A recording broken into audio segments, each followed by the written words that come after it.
اعوذ باللہ من الشیطان الرجیم بسم اللہ الرحمن الرحیم یا بنی آدم قد انزلنا علیکم لباسا یواری سوآتکم وریشا ولباس التقوی ذالک خیر ذالک من آیات اللہ لعلہم یذکرون یا بنی آدم اے اولاد آدم یا بنی آدم اے اولاد آدم قد البتہ تحقیق انزلنا اتارا ہم نے علیکم تمہارے لیے لباسن لباس یواری جو ڈھانپتا ہے سوآتکم تمہاری شرم گاہوں کو وریشا اور سبب ہے زیب و زینت کا اور سبب ہے زیب و زینت کا ولباس التقوی اور لباس پرہیزگاری کا ذالک خیر یہ بہت بہتر ہے ذالک من آیات اللہ یہ اللہ تعالیٰ کی نشانیاں ہیں لعلہم یذکرون تاکہ لوگ نصیحت پکڑیں۔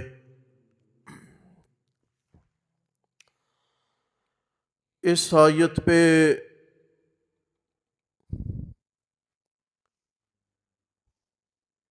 انسانی تہذیب کی ساری عمارت کھڑی ہے۔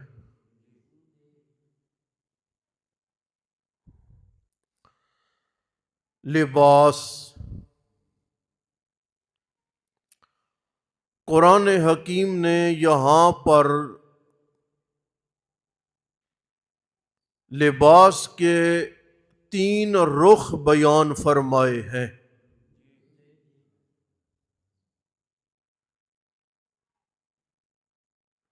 تذکرہ آدم میں علیہ السلام جب انہیں جنت سے نکالا گیا تھا تو سب سے پہلے لباس لیا گیا، بولتے جائیں۔ اب کہا کہ نیچے اترو، تم نے یہیں پہ رہنا ہے، زندگی گزارنی ہے، یہیں پہ موت ہے، یہیں سے اٹھنا ہے۔ نیچے رہنے کی ہدایات دے کے اللہ نے جو اولاد آدم سے پہلا خطاب کیا ہے وہ ہے لباس کا۔ لیا بھی لباس گیا تھا اور پہل تاکید بھی لباس کی گئی۔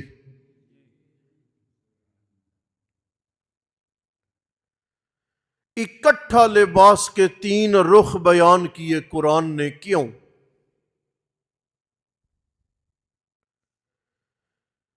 شیطان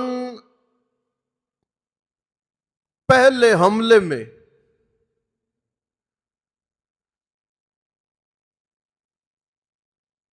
انسان کو نعمت لباس سے محروم کر گیا تھا۔ آج بھی شیطان اور شیطان کے متعلقین تہذیب کے نام پر انسان کو نعمت لباس سے محروم کرنے کی کاوش اور محنت میں لگے ہوئے ہیں۔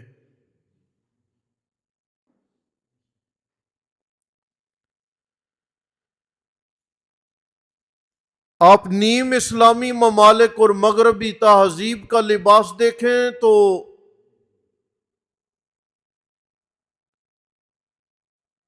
وہاں لباس کا مطلب سطر ڈھانپنا نہیں، بلکہ لباس کے نام پر کپڑے کا ایک ٹکڑا ہے جو جسم کے ساتھ چپکا دیا گیا ہے۔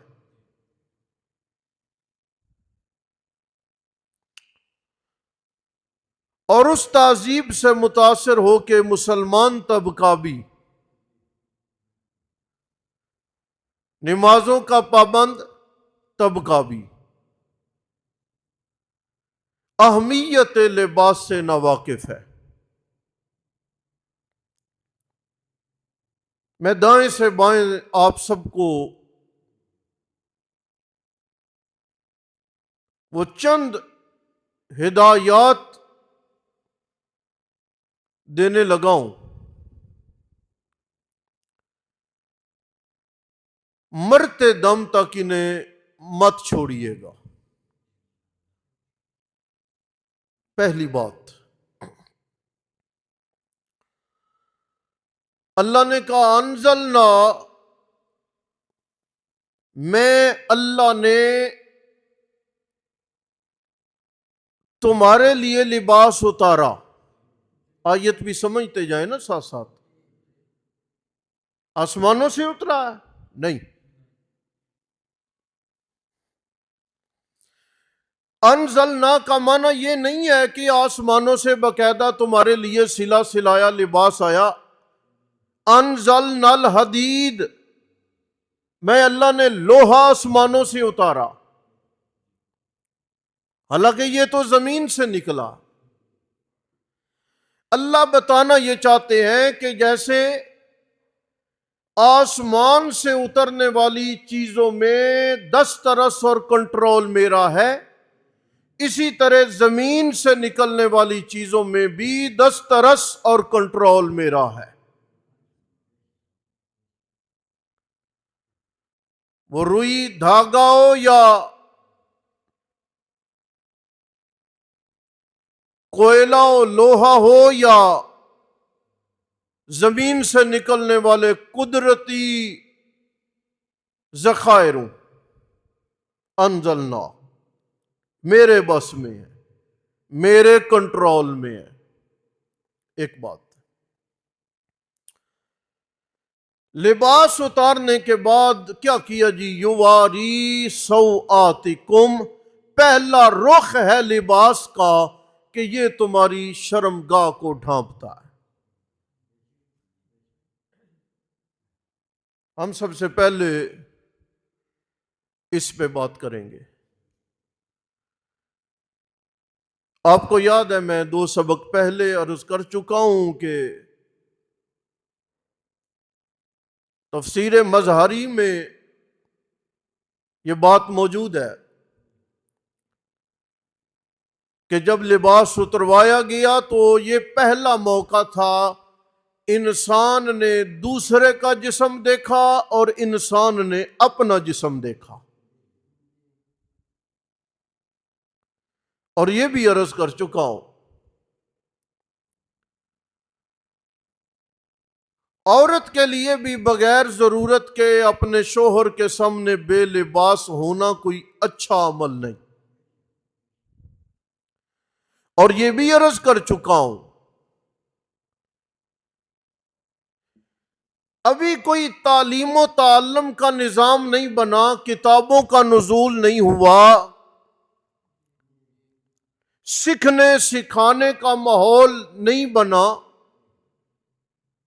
لباس اترا تو فطرت بیدار ہوئی اور آپ نے جنتی درختوں کے پتے لے کے اپنے جسموں پہ لگا کے اپنے آپ کو ڈھانپنے کی کوشش کی۔ یہ کتابی تعلیم نہیں تھی، بلکہ یہ انسان کے اندر جو فطرت ہے نا، یہ وہ فطرت بیدار ہو رہی تھی اور وہ کہہ رہی تھی پتے مل جائیں تب بھی خیر ہے، تیرا جسم ڈھانپا جانا چاہیے۔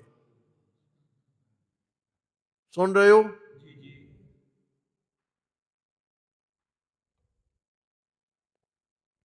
سطر کیا ہے؟ ناف سے لے کے گھٹنوں تک، گھٹنے شامل ہیں۔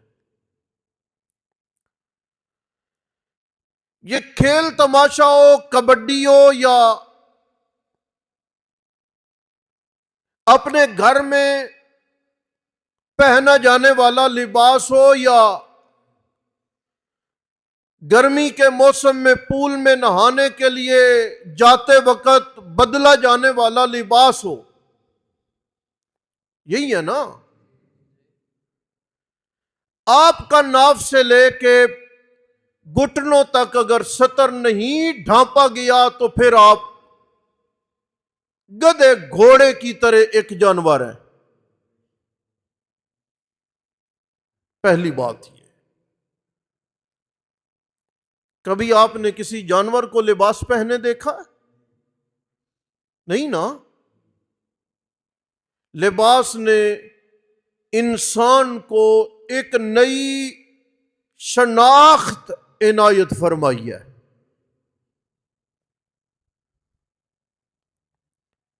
پہلا کام۔ دوسرا، وریشا، کہ یہ جو لباس ہے یہ تیرے لیے عزت و احترام کا سبب بھی ہے، زیب و زینت کا سبب بھی ہے۔ لیکن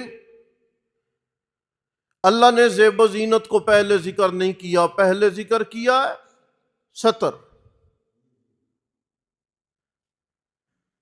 فرمایا کہ تیرے پاس سرمایہ نہیں ہے، پیسہ نہیں ہے،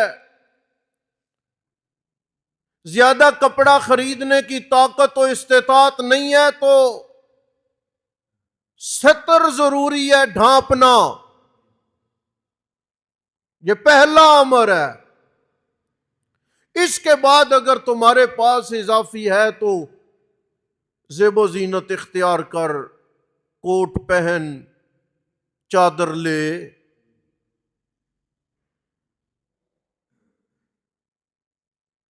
زیب و زینت ہے۔ یہاں پہ ہمیں یہ پتہ چلا کہ عمدہ لباس پہننے کی قرآن نے پابندی نہیں لگائی، لیکن قرآن نے رخ دیا ہے کہ لباس وہ ہو جو تمہارے سطر کو ڈھانپ دے۔ عورت ہو یا مرد، اتنا لباس چست پہننا کہ سطر کے ڈھانپے ہوئے جانے کا احساس نہ ہو، اور لباس کے باوجود وہ عورت و مرد فتنہ بنے، تو سمجھے کہ اس نے بھی قرآن کے پہلے ضابطے پہ عمل نہیں کیا اور اس نے اپنا سطر نہیں ڈھانپا۔ ڈھانپنے کا مطلب یہ ہے کہ لوگوں کا رخ انسانی سطر کی جانب نہ جائے۔ جی، باریک کپڑا پہنا ہے خاتون نے تو اس نے سطر نہیں ڈھانپا، اور عورت کا سطر تو پورا جسم ہے۔ یہ ہتھیلیاں نکال دے، یہ چہرہ نکال دے، سن رہے ہو؟ بقیہ عورت کا جسم سارے کا سارا کیا ہے؟ سطر ہے۔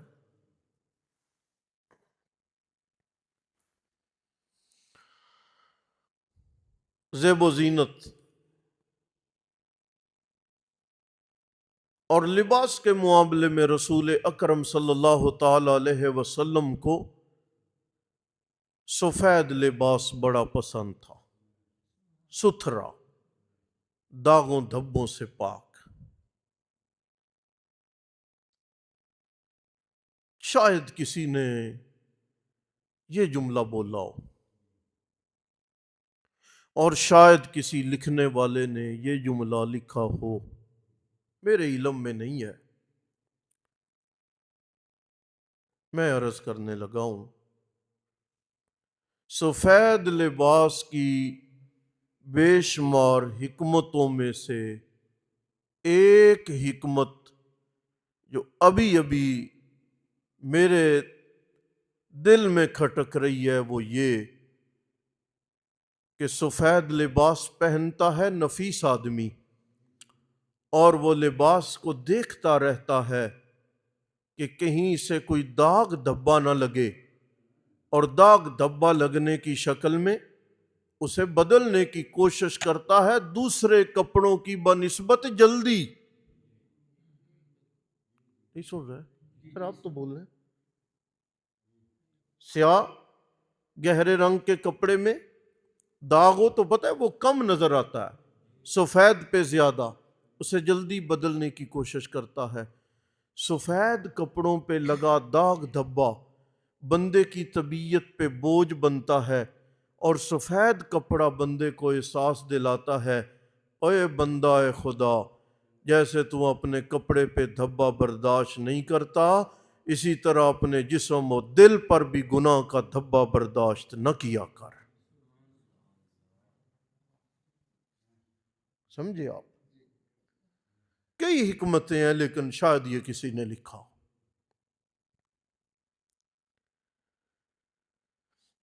اور لباس میں یہ طریقہ بھی تھا کہ آپ دائیں جانب سے، سمجھے آپ، دایاں بازو، کوٹ ہے تو دایاں بازو، قمیص ہے تو دایاں بازو.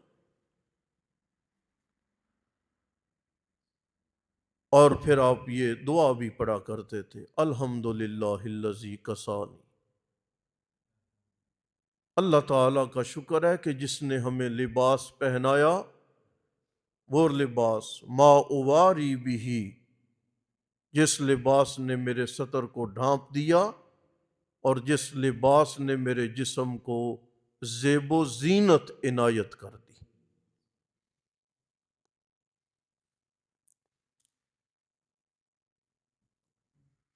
قرآن نے ان دونوں لباسوں کا ذکر کرنے کے بعد کہا وَلِبَاسُ التَّقْوَىٰ، اے اچھے کپڑے پہن کے جسم کو سنوارنے میں ہی صرف مصروف نہ رہنا کہ جوتا عمدہ ہو گیا، کوٹ عمدہ ہو گیا، سر پہ ٹوپی عمدہ ہو گئی، کپڑا مہنگا ہو گیا. صرف اس لباس کو پہن کے جسم کی ظاہری زیب و زینت کے اختیار کرنے میں مگن نہ رہنا. وَلِبَاسُ التَّقْوَىٰ، تقوی کا لباس اختیار کرنا، اپنی روح کو بھی نیکیوں کا لباس پہنانے کی کوشش میں لگے رہنا.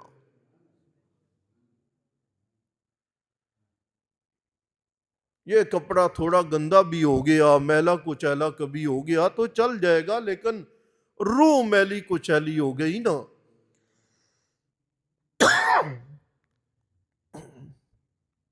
قرآن یہاں پہ نہیں، حاجیوں کو کہہ رہا ہے قرآن، حاجیوں کو. حج پہ نکلتے نا اور اونٹوں کا سفر ہوتا، یا بحری جہاز بھی نہیں بلکہ کشتیاں، وہ یہ جو آپ کاغذ کی کشتیاں بناتے تھے تو وہ درمیان سے ایسے ہوتی نا، وہ پتہ کیا، پہلے زمانے کی کشتیوں میں درمیان میں یہ ایک کپڑا ہوتا تھا بڑا سا کوئی، تاکہ ہوا کا جب زور پڑتا وہاں پر تو سفر تیز ہو جاتا آگے کی طرف.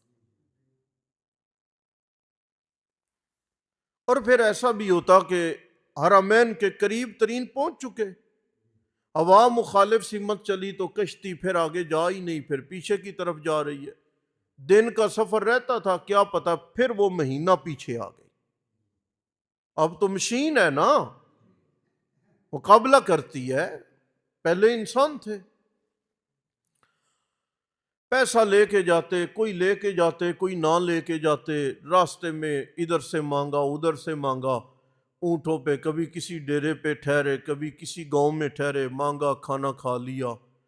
اللہ نے کہا نام وتزودوا، زاد راہ یعنی سامان سفر اور زاد سفر، اخراجات سفر لے کر نکلا کرو. کیڑے کام لگے ہو، مہمان رب کے بن رہے ہو اور راستے میں مانگ مانگ کے بھیک کھانے لگے ہو، پیسہ لے کے جایا کرو. لیکن فَإِنَّ خَيْرَ الزَّادِ التَّقْوَىٰ، پیسہ ضرور لے جاؤ لیکن صرف دنیاوی سرمائے سے کچھ نہیں چلے گا. تقوی والا سرمایہ بھی ہونا چاہیے. تقوی والا سرمایہ حاجیوں لے کر جانا. اگر تقوی والا سرمایہ نہ ہوا حج مردود ہو جائے گا، عمرہ قابل قبول نہیں ہوگا. حاجیوں کو بھی فرمایا لے کے جاؤ خرچہ، لیکن تقوی کا سامان ہونا چاہیے. لباس والوں سے بھی بولا ڈھانپو ستر اور زیب و زینت اختیار کرو، لیکن وہ لباس التقوی، تقوی کا لباس جو ہے وہ ضرور لے کے رکھنا. کپڑا پہننے کے باوجود بے حیائی، گناہ ہے، بدکاری ہے، برے اعمال ہیں، تو پھر کیا لباس ہو؟ روح ننگی ہو گئی نا. پھر کیا؟ وَلِبَاسُ التَّقْوَىٰ، تقوی والا لباس ضرور پاس رکھنا. ذالک خیر، یہ ہے سب سے عمدہ بات. ذالک من آیات اللہ، اللہ تعالیٰ اپنی نشانیاں اس لیے عنایت فرماتے ہیں تاکہ تم نصیحت حاصل کرو. پہنے کپڑا، لیکن آپ علیہ السلام نے فرمایا اگر کوئی آدمی کپڑا اس لیے پہنتا ہے کہ وہ دوسروں کے اوپر اپنی مالی حیثیت کو ظاہر کرنے کی کوشش کرے اور اپنے دل کے تکبر کو پھیلائے، تو وہ سن لے جنت میں وہ بندہ جس کے دل میں رائی کے دانے کے برابر بھی تکبر ہوا، وہ جنت میں داخل نہیں ہو سکے گا. اور آپ نے یہ بھی فرمایا پہلے لوگ ہوتا تھا چادر باندھتے تھے نا، تو چادر ٹخنوں سے نیچے ہوتی اور زمین پر ایسے لگی رہتی.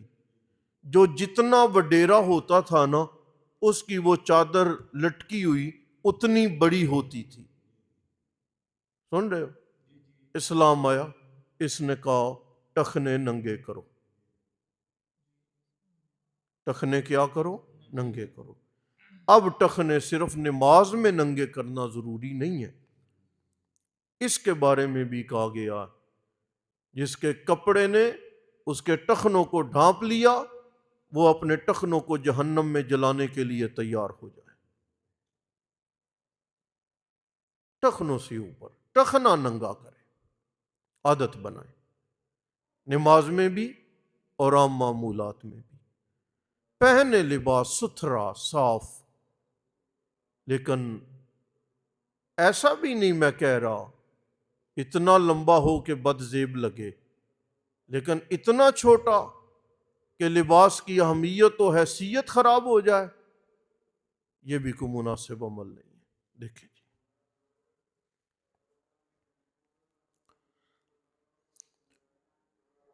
یا بنی آدم، اے اولاد آدم، قد انزلنا علیکم، تحقیق اتارا ہم نے تمہارے لیے لباس، یواری سوآتکم، چھپاتا ہے وہ تمہاری شرمگاہوں کو، وریشا، اور وہ زیب و زینت کا سبب ہے، ولباس التقوی، اور لباس تقوی والا، ذالک خیر، یہ بہتر ہے، ذالک من آیات اللہ، یہ نشانیاں ہیں اللہ تعالیٰ کی، یا یہ اللہ تعالیٰ کی نشانیوں سے ہے، لعلہم یذکرون، تاکہ لوگ نصیحت پکڑیں.